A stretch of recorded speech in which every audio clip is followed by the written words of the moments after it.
Hi friends, please subscribe to Amravati Media and press the bell icon for more latest updates. నాగబాబుకు మంత్రి పదవి డౌటే.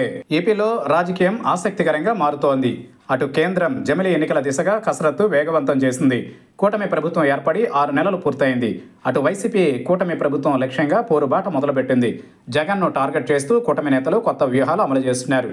ఇదే సమయంలో నాగబాబును మంత్రివర్గంలోకి తీసుకోవాలనే చంద్రబాబు నిర్ణయంతో కూటమి పార్టీలలో కొత్త చర్చ మొదలైంది. ఇంతకీ నాగబాబు కేబినెట్లో చేరేది ఎప్పుడు, ఏం జరుగుతోంది? నాగబాబుకు లోక్సభకు ఎంపీగా పోటీ చేసే ఛాన్స్ జస్ట్ మిస్ అయింది. రాజ్యసభ ఖాయం అనుకుంటే అది దక్కలేదు. దీంతో రాజ్యసభ సభ్యులను ఖరారు చేసే సమయంలోనే ముఖ్యమంత్రి చంద్రబాబు తన మంత్రివర్గంలోకి నాగబాబును తీసుకుంటున్నట్లు ప్రకటించారు. చంద్రబాబు తన మంత్రివర్గం కూర్పు సమయంలో ఒక స్థానం ఖాళీ ఉంచారు.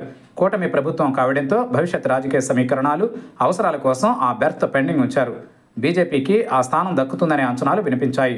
అయితే రాజ్యసభ సీట్ల ఖరారులో చోటు చేసుకున్న పరిణామాలతో అనూహ్యంగా నాగబాబును మంత్రివర్గంలోకి తీసుకోవాలని నిర్ణయించారు. అయితే నాగబాబు పేరు చంద్రబాబు ప్రకటన చేసిన సమయం నుంచి పలు రకాల చర్చలు తెర మీదకు వచ్చాయి. జనసేనకు ప్రస్తుతం పవన్తో పాటుగా 3 ప్రాతినిధ్యం వహిస్తున్నారు. జనసేన నుంచి బీసీ వర్గాలకు అవకాశం దక్కలేదు.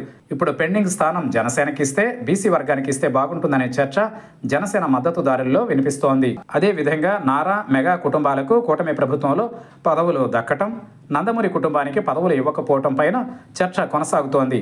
3 సార్లు ఎమ్మెల్యేగా గెలిచిన బాలయ్యకు మంత్రి పదవి ఇవ్వకుండా ఇప్పుడు నాగబాబుకి ఇవ్వడం ఏంటనే చర్చ సోషల్ మీడియా కేంద్రంగా సాగుతోంది. ఇదే సమయంలో టీడీపీలోనూ ఆసక్తికర చర్చ మొదలైంది. ఈసారి మంత్రివర్గంలో టీడీపీ నుంచి పలువురు సీనియర్లకు, ఆశావాహులకు స్థానం దక్కలేదు. నాగబాబుకు మంత్రి పదవిపై పవన్ ఇప్పటి వరకు అధికారికంగా స్పందించలేదు. కూటమి అధికారంలోకి వచ్చే సమయంలో కుటుంబ రాజకీయాలపై పవన్ విమర్శలు చేశారు. ఇప్పుడు తిరిగి నాగబాబును కేబినెట్లోకి తీసుకోవడం కొత్త విమర్శలకు కారణమవుతుందనే చర్చ వినిపిస్తోంది.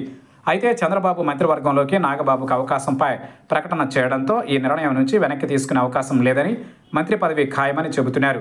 కానీ ప్రస్తుతం టీడీపీ, జనసేనలో జరుగుతున్న చర్చపైన 2 పార్టీల అధినాయకత్వం ఆరా తీస్తోంది. దీనిపైన చంద్రబాబు, పవన్ ఎలా ముందుకు వెళతారనే అంశంపైన ఆసక్తి కొనసాగుతోంది.